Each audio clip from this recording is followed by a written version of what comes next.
Right times ఛానల్ని వీక్షించేటటువంటి ప్రేక్షక మహాశైలకి భక్తాగ్రేశ్వరులకి అందరికీ మార్గశిర మాస ధనుర్మాస శుభాకాంక్షలు మరియు శుభాభినందనలు. ఇప్పుడు మనం స్వామివారు నా చేత చెప్పించినంత వరకు మనము స్వామివారి తాలూకు గొప్పతనాన్ని తిరుమల శిఖరాగ్రంలో సప్తశైల గిరివాసుడై వెంకటాచలం పైన వేంచేసి ఉన్నటువంటి శ్రీవారు శ్రీ వెంకటాచలపతి యొక్క విశేష వైభవాన్ని కొంతవరకు స్వామివారు మన నోట పలికించినంత వరకు చెప్పుకుని ఆనందించి తరిద్దాం. ప్రతి సంవత్సరము కూడా స్వామివారికి బ్రహ్మోత్సవాలని, మాసోత్సవాలు, పక్షోత్సవాలు, దివ్యోత్సవాలు, బ్రహ్మోత్సవాలు, అలాగే దక్షిణాయన పుణ్యకాలం మొదలైతే పవిత్రోత్సవాలు, ఇలా అనంతమైనటువంటి ఉత్సవాలు, స్వామివారి తాలూకా ఆరాధనా ఉత్సవాలు ఇవన్నీ కూడా జరుగుతూ ఉంటాయి. అలాగే మనం వెంకటాచలంలో సన్నిధిలోకి వెళుతూ ఆ గోవిందనామ పారాయణ చేసుకుంటూ అత్యంత ఉత్సాహంతో ఇదిగో ఇక్కడే స్వామి, ఇదిగో ఇక్కడే స్వామిని ప్రతి శిలపైన ప్రతి అడుగులోన స్వామివారిని దర్శనం చేసుకుంటూ వెళ్ళినట్టయితే వెండివాకలికి ముందుగా మనం ప్రవేశించేటప్పుడు అనంతాళ్వారు భూమిని తవ్వి స్వామికి పుష్పకైంకర్యం చేయాలి అనేటటువంటి ఆశ చేత పుష్పవనాన్ని నాటి పుష్పకైంకర్యం చేసినటువంటి ఆ గుణపం, ఆ భూమిని తవ్వి చెట్లు పాతినటువంటి ఆ అనంతాళ్వార్ తాలూకు ప్రతీక అయినటువంటి ఆ గుణపం మనకి కుడివైపున వెండివాకల దగ్గర దర్శనమిస్తూ ఉంటుంది. ఇక మనం స్వామివారి క్యూలో వెళ్తున్నంతసేపు అయ్యో స్వామికి ఇది చెప్పుకోవాలి, అది చెప్పుకోవాలి, అది అడగాలి, ఇది అడగాలి, ఎన్నెన్నో కోరికలు, ఎన్నెన్నో ఆశలు. మనిషి కంటే, గాలి కంటే, అన్నింటికంటే వేగంగా వెళ్ళేది ఏది అంటే మనస్సు అండి.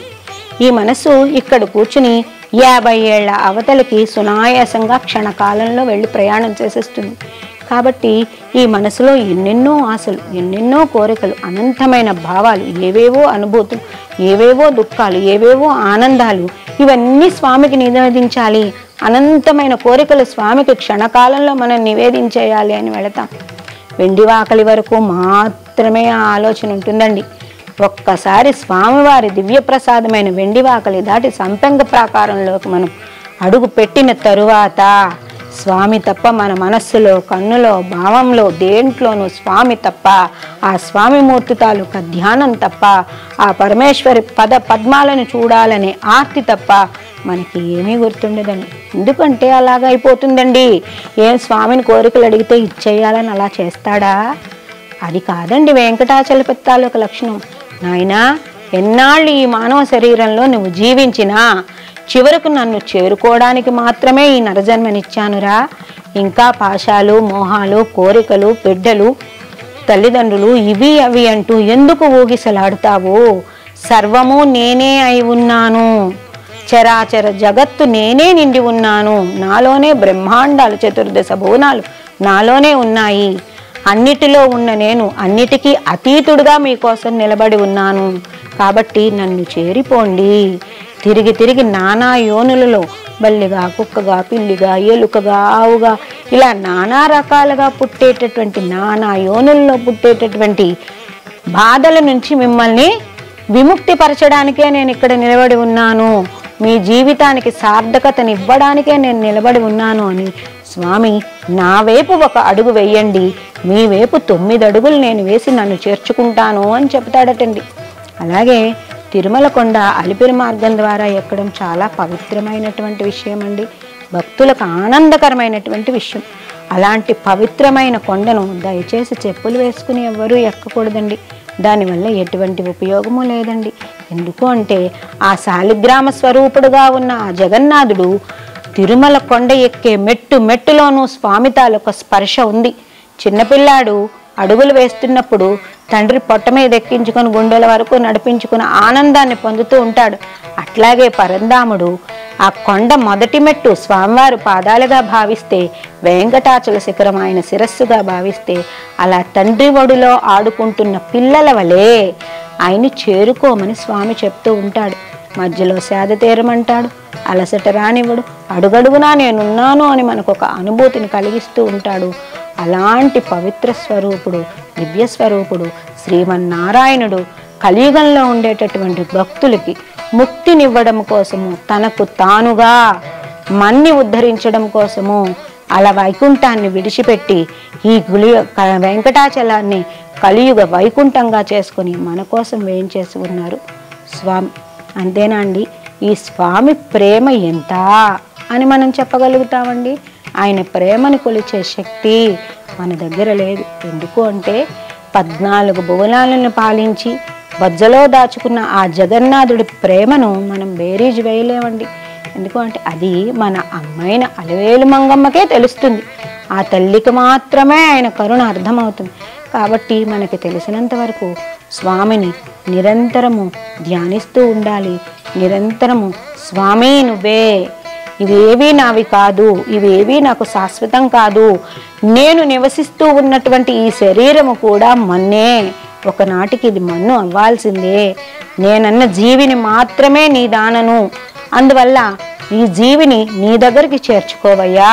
మళ్ళీ మళ్ళీ నానా రకాలుగా నానా జన్మలు ఎత్తి అనంతమైన ఘోర పాపాలు చేస్తూ మళ్ళీ మళ్ళీ పుడుతూ మళ్ళీ మళ్ళీ మరణిస్తూ ఇలాంటి నరకయాతల నుంచి నన్ను ఉద్ధరించు తండ్రి అని స్వామిని పదే పదే వేడుకుంటూ స్వామి దర్శనం చేస్తే ఖచ్చితంగా ఆ స్వామి మనకి దర్శనమిస్తాడండి. అయితే నా జీవితంలో జరిగిన చిన్న విషయం చెప్తానండి.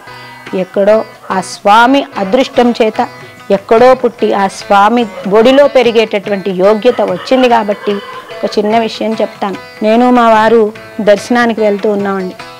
వెళ్తూ ఉంటే గోవిందా గోవిందా అంటూ వెళుతూ ఆ లోపల మహాప్రాకారంలోకి అడుగు పెట్టాక నాకు ఒక ఆలోచన వచ్చింది. స్వామి, కొన్ని వేల సంవత్సరాలుగా లక్షల సంవత్సరాలుగా మా కోసం నువ్వు నిలబడే ఉన్నావు కదా తండ్రి, మమ్మల్ని ఉద్ధరించడం కోసం అమ్మని కూడా విడిచిపెట్టి నువ్వు ఇక్కడ ఒక్కడవే నిలబడి మా కోసం నువ్వు ఉన్నావు కదా, నీకు కాళ్ళు నొప్పులు రావా అనిపించింది.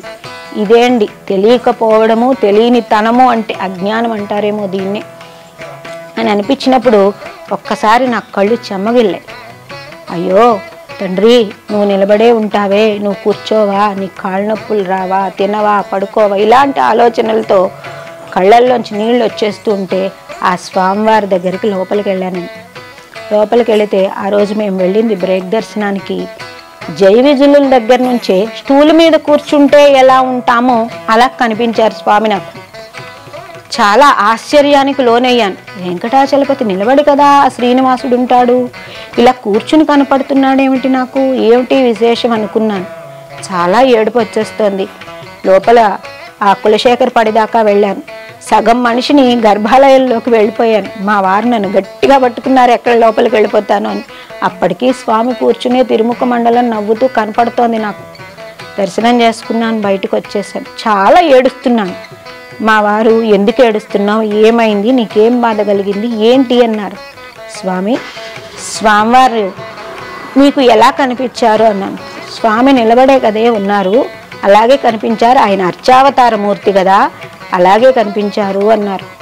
స్వామి, నేను ఇలా మదన పడుతూ వచ్చాను ఆలయంలోకి, స్వామి మాత్రం నాకు కూర్చుని కనిపించారు. ఇది నాకు చాలా ఆశ్చర్యంగా ఉంది, విస్మయంగా ఉంది, నాకు అర్థం కావట్లేదు స్వామి అని అంటే మా వారు నాకు చెప్పారు, ఇది 15-16 ఏళ్ల కిందటి జరిగిన విషయం అని.